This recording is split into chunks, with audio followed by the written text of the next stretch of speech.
Hey Essies, it's your favorite entertainment editor, Shelby Stewart, and with me today, I have a woman of many titles: actress, host, performer, dancer, vocalist. But the most important title of all right now is the most recent peach holder on The Real Housewives of Atlanta, Shamea Morton. Oh, hey, best friend. Hey! Hey, Essies. So excited to be here hanging out with you. So tell me, how does it feel to be holding a peach in season 16? Oh, it's amazing. I've been a friend to this franchise for such a long time. So it's nice to finally be able to showcase my family, my faith, fashion or lack thereof, and just friendships, honestly. It feels good. You know, you said fashion or lack thereof. What do you, a lot of fans have had a lot to say, but what do you think about your fashion choices on the show?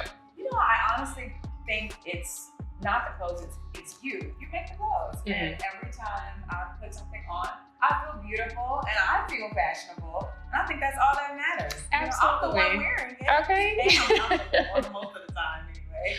So we are 9 episodes into this season. We're just about midway. All the girls are talking. What has it been like watching yourself back this season as the new anchor of The Real Housewives of Atlanta? Oh my goodness, what an honor, first of all, to be, coined the new anchor. Yeah. I mean, wow, I hope I'm living up to that, in that title. But I must say, it's a new era for the franchise. Young, fresh, and vibrant energy. So just watching myself on the screen, before I would pop in as a friend, it would be so dramatic. Now, I'm my worst critic for everything. Yeah. But I'm true to who I am, and what you see is what you get. I'm an authentic person, so I can't be so mad at myself watching myself, because it's like, well, this is who you are. This is who I am. This is who I've always been. So it's fun to be able to showcase who I really am to the world. Because good, bad, or indifferent, I feel like there's somebody out there that understands, that has probably walked in some of my shoes, and I'm relatable to them. Yeah. Has anything surprised you or hit differently in hindsight? Yeah, actually, the outpour of love and support, because prior to getting my peach, I was called so many things and was like, oh, I'm not here for Shamea getting a peach. Oh, they just giving anybody a peach nowadays. I mean, it was just such nasty banter back and forth on Instagram. The comments were nasty, and they always say you don't read the comments, but we're human. You're going to see people excited for me. Do they want me in this space? And most of them weren't. So just to see a complete, things turn completely around in my favor, it's like, God's time is the right time. You just have to be patient, and you can't, follow the naysayers. You can't listen to them because, hey, his plan. So. Absolutely. How would you say you mentally and or spiritually prepared to be on camera in this capacity? I think I've been preparing for this my entire life. I've always lived my life out loud. From being signed early on in high school to a major label, I was always made for the stage. I came close to doing a stage play with Tyler Perry before the Have-Nots. It was an actual, sitcom or a series. I was on the stage play singing. So my life has always been an open book. I've always been very open, transparent, and vulnerable about me and my life. So the cameras were just an addition. It's almost, sometimes I'm almost like, are they there? I forget they're on. Yeah, absolutely. So your relationship with Portia has always been one that fans have rooted for. 2 ATL girls who really know each other. As we saw in sort of the trailer coming up, you guys' friendship gets tested in ways that we haven't seen before. So do you think that anything shifted between you guys? I think that our friendship has been tested over the years a lot. Yeah. It's just that you were only seeing one side, because I wasn't a peach holder. I didn't have a microphone. I didn't have the platform to share my side of things or my point of view or my reaction to some of those things that are happening in past seasons. But now that I do have this platform, it is an awkward space, because it's not just I'm a friend of, I'm here too, and I'm part of this group. And at times, I'm sure that can be difficult. For her, maybe, as we've seen. So I think, now it's just about navigating a new space and hoping that at some point we can get back on the same page. And so there was a moment in, I think, episode 4 when Portia questions whether it's your voice on your song Never Had. Can you walk me through how that felt for you? It was very hurtful. I've been singing since I was a child. We went to the same high school. every time I've had a platform and, you know, she wanted to release music or do her, she sang the anthem with me at a Hawks game. So I think it's very clear that we know each other's voices. Yeah. So just to see that, hear it, live in it, and then relive it once it aired was hurtful. And I told her what I felt about it. Contrary to popular belief, a lot of conversations about things that hurt me in our friendship happen off camera. Yeah. I've always been private about personal relationships like that. So I've always given that grace of it's not their business. But as you see in the season, our friendship is put to the test and it's open for discussion on her part. She's allowing these ladies to pick us apart. Yeah. And instead of turning a deaf ear to it and bringing it to me directly, she's engaged them. And now they are fired. You know, the smoke is there. You know, the fire is flame. And I'm just trying to put it out. Absolutely. So with that being said, in your opinion, what makes a girl's girl? What makes a really solid friend? Being able to share the spotlight, being able to share the space, being able to uplift people, support people, you know, show up for people, just loyalty. Yeah. Absolutely. And like I said, we're about 9 episodes into the show now, and we've seen your like very adamant support of Portia as one of your very close friends. Do you think that people look for a reason to dislike you? And for the people that do, what do you say to that? You know, you can't be liked by everybody. That's true. You know, and for those that like me and love me and support me, I love you too, and I like you too, and thank you.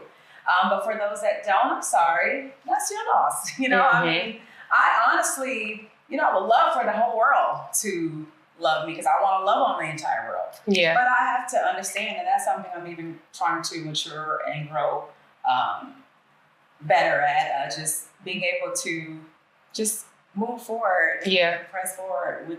You can't please everybody. And I've naturally been a people pleaser. I mean, that's my job. I host, I entertain, even down to the NBA. It's about making the crowd happy, keeping them engaged, you know. So I attribute that to my personal life as well. I'm keeping people happy, leaving people better than I found them. So when I feel like I failed in that area, it's disappointing for me, but I feel better. And so one of the most powerful things I would say about this season is that we get to see you in your full glory. You're expressing yourself. You're unfiltered, unmuted. What are you most proud of about how you showed up for yourself this time around? Oh my goodness. Thank you for asking me that, Shelby. I'm so excited by just being able to showcase my music. Yeah. You know, me being a singer, and I don't know if you understand, but back in the day, it was not easy. You had to do a showcase for A&R and get the approval of the label and have them put your music out there. But with social media being what it is today, you can do your own thing. You create your own lane, put your own music out there, do what you want. And that is exactly what I've done. I'm taking the power and I'm making my own dreams come true. And so to be on this platform to showcase that, it helps. Yeah. And people are loving it. I mean, they're bumping them the head, tagging me in the video. Thanks, y'all. You know, and it feels good. It feels like I'm being validated. Like, just, I've always wanted to sing. I started out in the Sunbeam Choir at the Church of God in Christ. So imagine me being in this at my big age. When back in the day, people said, oh, you aged out at a certain age in the industry. Like, we are kind of hard on each other. But even Killer Mike showed that you can sweep at your big age. So I'm just happy to be able to showcase my music. I actually want to pinpoint something you said. You grew up in a Kojic church. So can you walk us through a timeline? We got a little bit of it on The Real Housewives, obviously. You worked with Carrie Hilson, but I'd love to kind of detail your journey a little bit more in music. Oh my goodness. So started out singing in the choir, and I would be very adamant about leading. You know, on Sundays, they would be like, you get one song, okay, that's it. And I come back and be like, but I got one more I want to sing. You know, and then it kind of moved towards me being in girl groups. I would do talent shows and pageants, and my talent would be singing. And then I got in a girl group. One of my early girl groups was with Shamari Fear's DeVoe now. She was in the group Black. But prior to her getting in that group, we were in a group called Intrigue.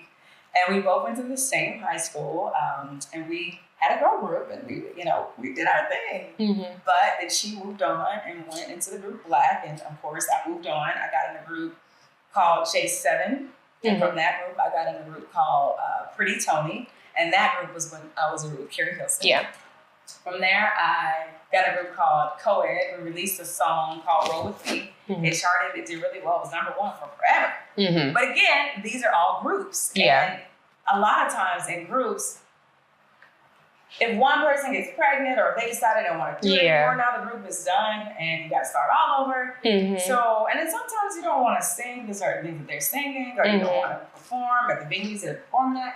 You doing it on your own, it's all about you. You having your own financial backing, it's all about you. What you say goes, and what you put out there is all you, is representation of you. Absolutely. And that's where I'm at with it now.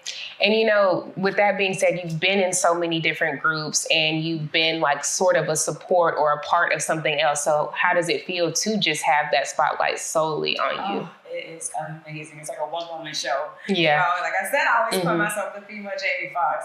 Just being able to sing, act, dance, host, like, I feel like when I hit the stage, I'm right where I'm supposed to be.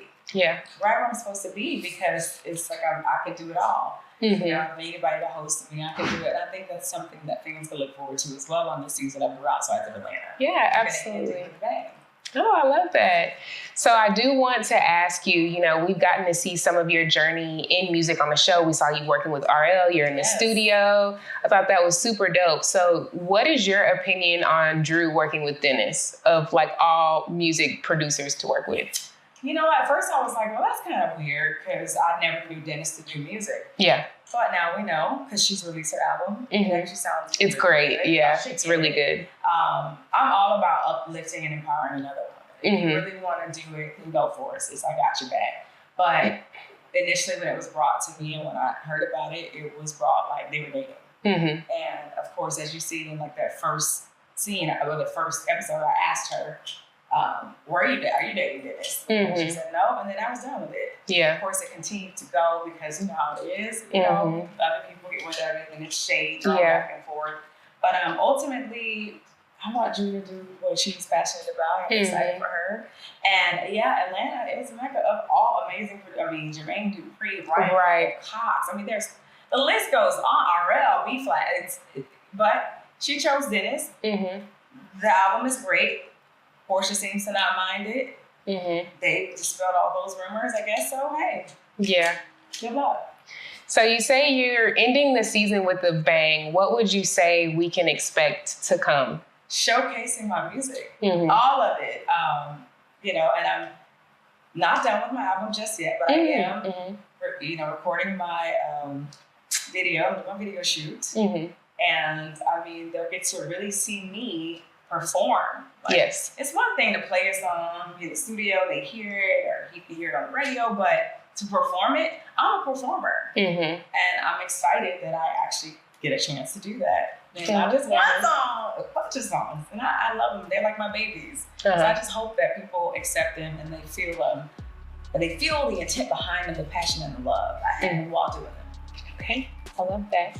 I really appreciate the love and support that essence, and the essence that shown me. Like, it's nothing but God. Thank you, for real.